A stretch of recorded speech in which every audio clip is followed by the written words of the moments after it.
Buenas, pues ya estamos aquí de nuevo. Soy Teacher Antonio y esta vez vamos a hablar sobre la parte escrita, tanto el tema como el supuesto práctico. Así que vamos a ello.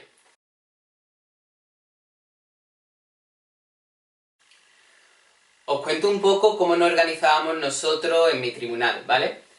Cada uno teníamos una libreta que nos servía para recoger todo tipo de apuntes sobre las correcciones de cada examen.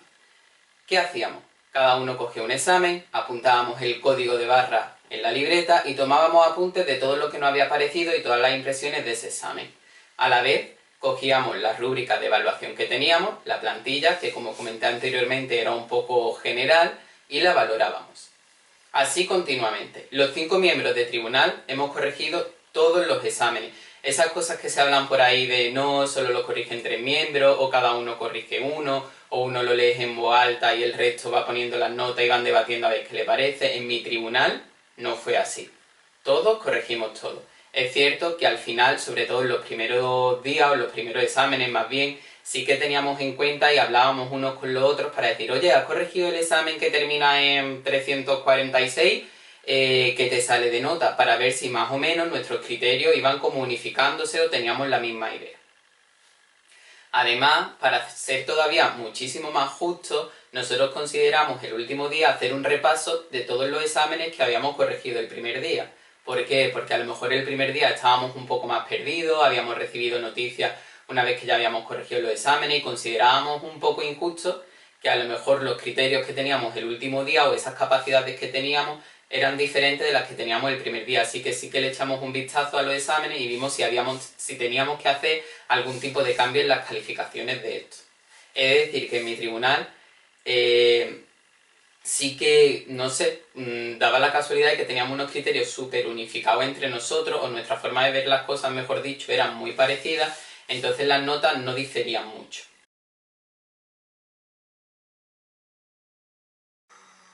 ¿Cuáles son los criterios de evaluación?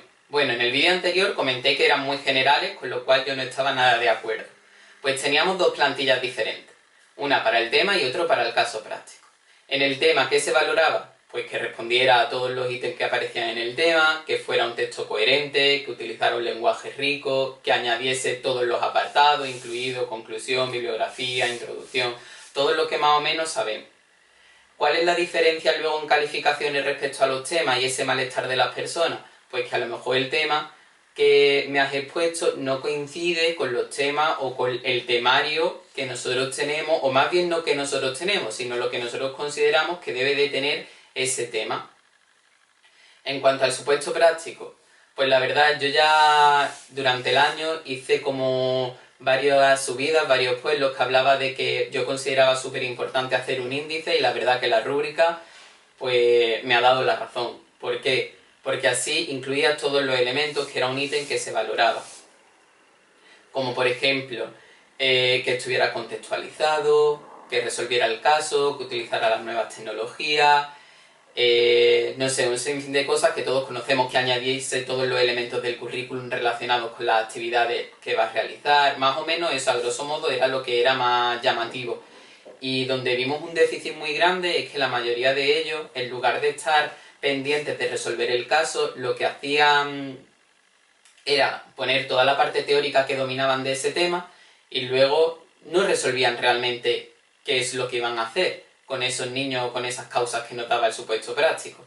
Entonces nos encontramos como con una tesitura de esta persona domina la teoría, pero realmente aquí no estamos valorando la teoría, estamos valorando que sepa poner en práctica, que sepa aplicar esa teoría a un contexto real en el aula. Asimismo, se me ha olvidado comentar que en cuanto a los temas también era muy importante que hubiese una aplicación didáctica al aula, ¿vale? Entonces recomiendo para futuras oposiciones pues que añadáis un apartado en el índice donde ponga transposición didáctica, aplicación en el aula, o bien que lo vayáis desglosando según las diferentes teorías que vayáis escribiendo en el tema. Aunque sí que es verdad que facilita muchísimo el trabajo que fuera referente en el índice, porque así el tribunal no lo tiene que buscar, sino que directamente sabe que está porque aparece en el índice y luego lo lee y lo ve como todo mucho más claro, mucho más organizado y cohesionado. Para sacar un 10. Bueno, es decir que sí que se puede, ¿vale? Y lo único que tienes que cumplir es todos los requisitos y todos los ítems que aparecen en la plantilla. Y la verdad que si vas muy preparado y tienes en cuenta todos los aspectos que has estudiado durante las oposiciones, puede resultar factible sacarlo. No es algo como, no, ves que el que ha sacado un 10, pues seguramente es que conoce al miembro del tribunal, es que conoce a alguien, que no, porque realmente las pruebas son totalmente anónimas. ¿Que si hay un solucionario? No. Lo expliqué en el vídeo anterior. Decía que no importaba la manera en la que tú resolvieras el caso, si fuera más tradicional, más innovador, un mix de ambas, una metodología que no he escuchado. No pasa nada siempre y cuando cumplas todos los ítems y el caso esté resuelto. No hay ninguna plantilla que diga, oye, pues como era el writing para el juego, creo recordar, sí, pues tienen que resolverlo de esta manera o vamos a dar diferentes ejemplos de resolución. No, cada uno es libre y ahí también es nuestra identidad docente, nuestra creatividad, que creo que es fundamental en nuestro día a día como profesionales. Como ya sabemos todos, y esa es la gran parte del descontento, no existe un temario unificado para todos. ¿Qué es lo que ocurre? Pues que entonces podemos tener ese malestar con las calificaciones o esas contradicciones de si lo he dado todo porque mi calificación es tan baja.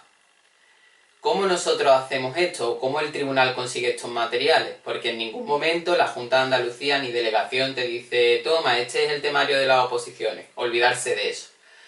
¿Qué hacemos? Pues todos los miembros del tribunal cogemos todos los temas que tenemos de los que hayan tocado, lo revisamos, lo estudiamos, lo actualizamos, miramos que todo esté en armonía, miramos que todo esté en orden, valoramos cuáles son los apartados que tienen que incluir todos los temas y a partir de ahí nos lo estudiamos, ¿vale? Porque es verdad que todos los manejamos, pero anteriormente yo me lo estudié realmente para poder corregirlo, porque me parecía muy injusto que simplemente me dejara llevar por lo que realmente iba leyendo, porque entonces a lo mejor la mayor parte de las cosas me podían parecer incorrectas o correctas. Entonces sí que nos lo estudiamos, subrayamos los temas, nos hicimos como uno y a partir de ahí iniciamos nuestra corrección.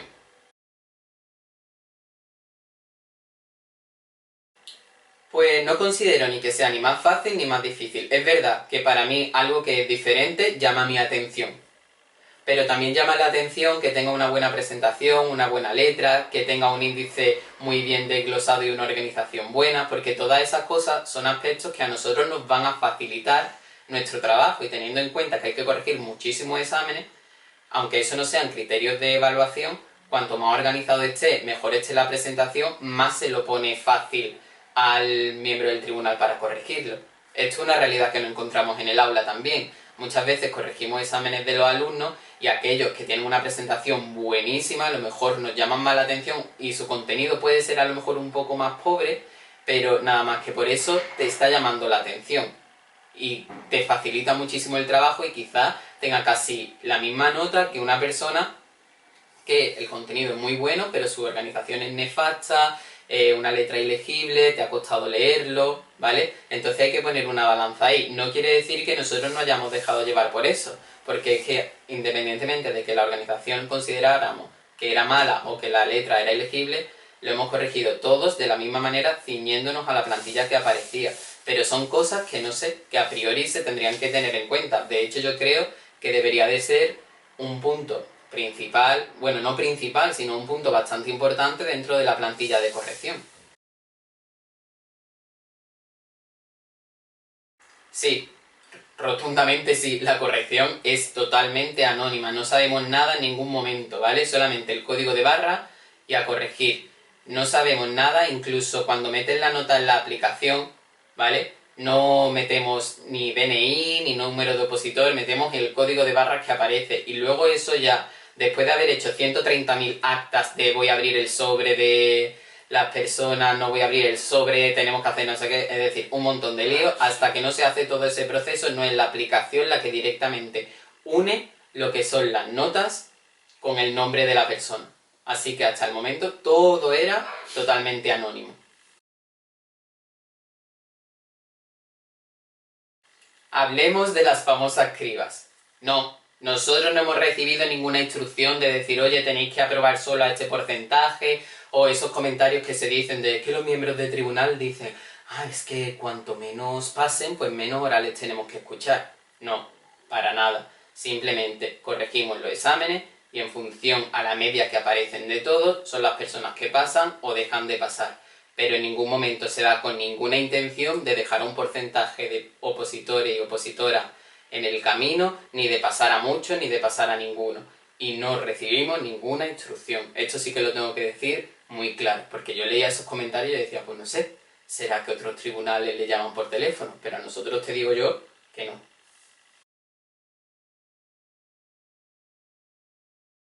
Bueno, no quiere decir ni que resulte ni más fácil ni más difícil. Yo creo que lo diferente llama la atención por sí mismo.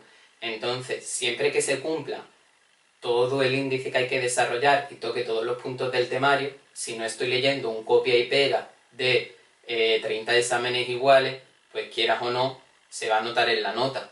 ¿Por qué? Porque me estás aportando una manera diferente, es decir, me estás mostrando cuál es tu identidad, que al fin y al cabo es eso. Nosotros no queremos que nuestros alumnos y alumnas sean todos iguales, sea como antiguamente donde queremos que sean copia y pega cada uno, como si fuera un modelo industrial. Estamos buscando algo totalmente diferente y para ello tienen que tener un modelo. Si al final tú eres un copia y pega de otra persona, ¿dónde queda tu identidad docente o cómo eres tú o tu manera de redactar, etcétera? Así que sí que tendría en cuenta aportar cosas personales que viva en el día a día en el aula, experiencias de actividades que he hecho o simplemente marcar un poco la diferencia en cuanto a la organización del tema. ¿Hay un ítem que valore esto?